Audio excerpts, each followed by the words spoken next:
Hello friends, welcome back to your channel study with BK. तो दोस्तों, आज के इस खास वीडियो में हम बात करने वाले हैं सीसीआरएस परीक्षा 2025 के बारे में। तो दोस्तों, आपकी ये परीक्षा 24 से 28 नवंबर को हो चुकी है।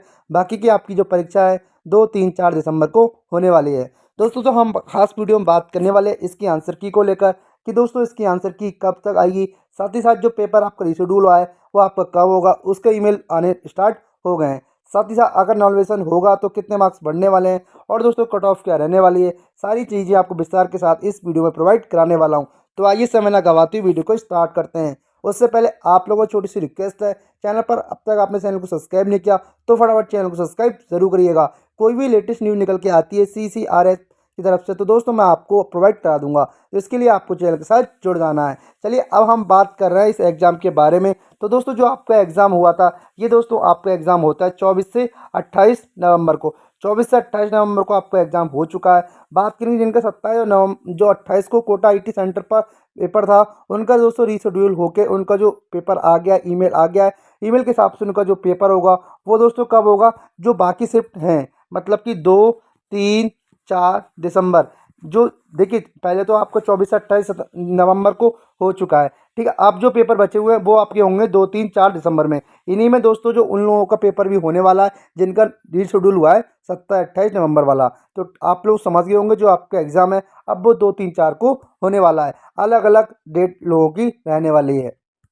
चलिए अब हम बात करते हैं इसकी आंसर की को लेकर कि सबसे बड़ा क्वेश्चन निकल के आ रहा होगा जो स्टूडेंट का पेपर हो चुका है कि हमारी आंसर की कब तक आएगी। तो दोस्तों वो मैं आपको आगे वीडियो में बताने वाला हूँ कि आंसर की कब तक आएगी सभी पोस्ट के लिए। नोटिफिकेशन होगा या नहीं होगा वो भी मैं आपको इस वीडियो में बताने वाला हूँ। तो देखिए, आंसर की हम बात करते हैं तो आंसर की सबसे पहले हम बात करते हैं जो इसका प्रीवियस पेपर हुआ था उसकी आंसर की कितने दिनों में आई थी। तो दोस्तों, जो पिछली बार वैकेंसी आई थी एलडीसी यूडीसी की, वो आई थी आपकी 2018 में वैकेंसी आपकी आती है। जी हाँ, 2018 में वैकेंसी आती है और कोरोना काल आ जाता है। फिर दोस्तों जो आपका पेपर होता है वो दोस्तों आपका पेपर हुआ था 1 अगस्त 2021 में। अब ये मत देखिए 3 साल बाद पेपर हुआ है। पेपर आप देखिए कि कब हुआ, 1 अगस्त 2021 को। तो इसकी आंसर की कब जारी कर दी गई थी, इसकी आंसर की आ गई थी 17 अगस्त। यानी कि दोस्तों 15 दिन या 16 दिन के अंदर इसकी आंसर की दे दी गई थी सीसीआरएस की तरफ से। आप वहीं बात करें इस बार की आपकी कब तक आ सकती है, तो देखिए 2 शिफ्ट आपका पेपर हुआ है 2 चरणों में। एक तो हुआ है 24 से 28 को और एक होगा आपका 2, 3, 4 दिसंबर को। ये नवंबर है और ये दिसंबर है, ठीक है। तो जो इसकी आंसर की आने की संभावना है, आंसर की आपकी 100% मेरे हिसाब से अगर पिछली बार को देखते हुए कहें तो लगभग 10-15 दिसंबर तक, जी हाँ 15 दिसंबर तक आपकी आंसर की दिख सकती है।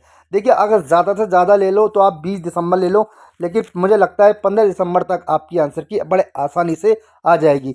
फिर जो आप चाहें ऑब्जेक्शन लगाना, जिन जिन क्वेश्चन को आपको लगता है आपत्ति लगाई जानी है, तो दोस्तों बोर्ड आपसे मांग लेगा कि किस किस आप क्वेश्चन पर आपत्ति लगाना चाहते हैं। तो फिलहाल आपका एक क्वेश्चन क्लियर हो जाता है कि जो आपका आंसर की है वो कब आएगी। आंसर की आपको 15 दिसंबर या 20 दिसंबर के आराम से आती हुई नज़र आ जाएगी। उससे पहले भी आ जाए तो कोई भी प्रॉब्लम नहीं है, क्योंकि दोस्तों उसके बाद तो आने के चांसेस मैं नहीं कहूँगा, क्योंकि मैंने आपको लास्ट डेट बता दी है। तो दोस्तों 100% आपकी आंसर की जो डेट मैं आपको बताई है मैंने 20 दिसंबर, 15 दिसंबर, इससे पहले ही आने वाली है।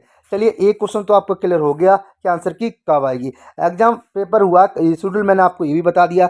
जो आपका 27 और 28 नवंबर को कोटा आईटी सेंटर वाला पेपर था वो दोस्तों रिशेड्यूल होके लोगों के पास मेल आ गए कि आपका इस दिन पेपर पड़ रहा है। ये आपकी जो सेकंड चरण में पेपर होने वाले हैं उनके साथ होगा। नेक्स्ट चीज़ की हम बात करते हैं नॉमिनेशन होगा या नहीं होगा। तो देखिए, नॉमिनेशन की मैं बताऊं क्या होती है प्रक्रिया। अगर जो आपका पेपर है, चाहे एमटीएस वाले हो गए, यूडीसी वाले हो गए, एलडीसी वाले हो गए, स्टेनो वाले हो गए, कोई भी मान लीजिए जो भी आप पेपर दिया है आपने, ठीक है। तो नॉमिनेशन उन शिफ्ट का होता है, साफ साफ नोटिफिकेशन में लिखा भी है नॉमिनेशन होगा तो 100%। क्या नॉमिनेशन 100% होने वाला है, बट शर्त यही है जो आपका पेपर है एक से ज़्यादा शिफ्ट में होना चाहिए। क्या जो जो पेपर आपका एक से ज़्यादा शिफ्ट में होगा उनमें 100% आपका नॉमिनेशन होगा। अब बात करते हैं नॉमिनेशन किस तरह से होता है।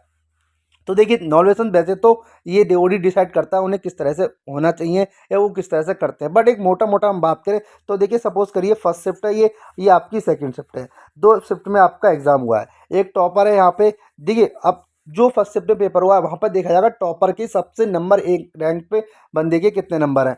फिर वहीं देखा जाएगा सेकंड जो शिफ्ट हुई है उसमें जो सबसे हाईएस्ट मार्क्स हैं वो कितने हैं, तो वो 85 हैं। अब आप बताइए पेपर एक ही जब वैसा बना, यहाँ पे 90 नंबर आए हैं, यहाँ 85 नंबर आए हैं, तो क्या करें, सॉरी यहाँ पे मान लेते हैं 80 नंबर, ये आपके 90 हैं, ये आपके 85 हैं, तो सॉरी ये 90 है, ये आपके 80 हैं। अब देखिए क्या होगा, अब मैं बताऊँ आपको यहाँ पे होगा क्या।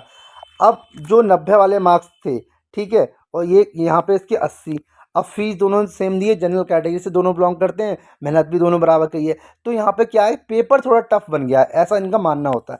तो इसके क्या करेंगे, 5 घटा देंगे, 5 मार्क्स घटा दिए और इस शिफ्ट के 5 मार्क्स बढ़ा दिए, तो कितने हो गए, ये 85 हो गए, ये 85। अब इस तरह से ये इक्वल इक्वल कर दिया। तो दोस्तों एक प्रक्रिया ये भी है आपकी नॉर्मलाइजेशन की, ठीक है। चलिए नॉर्मलाइजेशन आपको पता चल गया कि कैसे होगा, कितने मार्क्स बढ़ेंगे, कितने मार्क्स घटेंगे। चलिए अब सबसे जो ज़्यादा आपकी कमेंट आती है वो आती है कट ऑफ को लेकर, कि कितनी कट ऑफ आ सकती है या कितनी कट ऑफ जा सकती है। तो देखिए अभी तो मैं आपको एक सेफ बताऊं, उससे पहले मैं आपको पोस्ट की बात कर लेता हूं। यहाँ पे बात करूंगा एमटीएस की और बात कर रहा हूँ एलडीसी की, अदर पोस्ट की हम बात करेंगे बाद में, ठीक है। अगर एमटीएस की बात करें, एमटीएस में जो पोस्ट थी आपकी 72 थी, स्पेशल जो पोस्ट थी वो 107 थी, तो यानी कि ज़्यादा तो फिलहाल नहीं है पोस्टें। एलडीसी की बात करें तो 37 पोस्ट पर एलडीसी ने रिक्रूटमेंट निकाली थी। पेपर की लेवल बात करता हूँ, उससे पहले आपको पता ही होगा नो नेगेटिव मार्किंग, जिसके चक्कर से आपका जो कट ऑफ है थोड़ी सी हाई रहने वाली है, क्योंकि दोस्तों नेगेटिव मार्किंग होना ना होना ये बहुत बड़ा फैक्टर हो जाता है आपकी कट ऑफ में, ठीक है। अगर पेपर के लेवल की बात करूं तो दोस्तों पेपर का लेवल तो भाई साहब अलग ही लेवल था। हर एक स्टूडेंट बोला कि दोस्तों जो इंग्लिश और जीके वो दोस्तों आपकी अच्छी खासी थी, ठीक है। वहीं मैं बात करता हूं आपकी किसकी, मैथ की, तो यही दोबारा मैं आपको बता रहा हूँ सही से, जो आपका लेवल है वो दोस्तों दोनों ही जगह आपका मॉडरेट टू हार्ड रहा है पेपर। आप नहीं कह सकते कि यह पेपर आपका सरल था। पेपर में जो क्वेश्चन पूछे थे वो भी अच्छे थे, रीजनिंग में वैसे लुल क्वेश्चन पूछ लेते हैं, बट दोस्तों इस बार रीजनिंग भी आपकी सरल नहीं थी। मैं दोनों एग्जाम की बात कर रहा हूँ, एलडीसी की और एमटीएस, दोनों जगह पेपर टफ देखने को मिला है। चलिए अब हम बात करें अटेंडेंस के बारे में, तो जो एमटीएस में लगभग 50% के आसपास अटेंडेंस रही है। भाई हम बात करें एलडीसी में तो दोस्तों यहाँ भी 40 और 50 के अराउंड ही अटेंडेंस देखने को मिली है, यानी कि अटेंडेंस भी जो अब और एग्जाम चल रहे हैं सभी में सेम देखी जा रही है, 50 के आसपास ही आपके बच्चे पेपर दे रहे हैं, क्योंकि दोस्तों एग्जाम बहुत ज़्यादा लगे हुए हैं, रेलवे करा रही है, अदर स्टेट भी चल रहे हैं, ठीक है, तो इसके ये भी एक फैक्टर हो सकता है। चलिए अब बात करूँ सेफ स्कोर की। अगर एमटीएस में बात करता हूँ तो अगर एमटीएस में आप जनरल कैटेगरी से बिलोंग करते हैं तो दोस्तों आपका 80+ स्कोर चाहिए। स्पेशल वाली में है तो उसमें लगभग 70+ चाहिए ही चाहिए, क्योंकि दोस्तों आपका पेपर नेगेटिव मार्किंग नहीं है तो कट ऑफ बिल्कुल ऊपर जाने वाली है। नेक्स्ट हम वहीं बात करेंगे एलडीसी की, तो एलडीसी में मुझे लगता है कि आपकी कट ऑफ 80 या 85+ भी जा सकती है अगर पेपर फेयर नहीं होगा, ठीक है दोस्तों, क्योंकि पोस्टें आपकी समझ सकते हैं 37 पोस्टें हैं, तो लगभग कट ऑफ जानी तो स्वाभाविक ही है इतनी।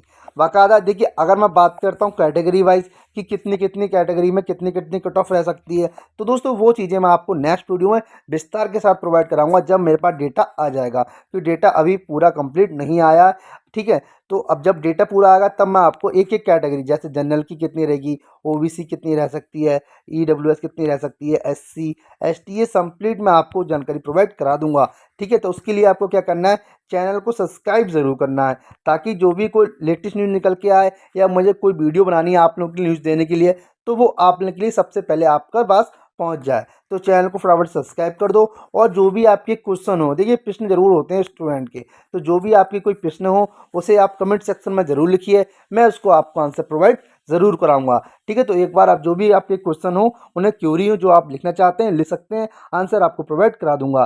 Thanks for watching this video.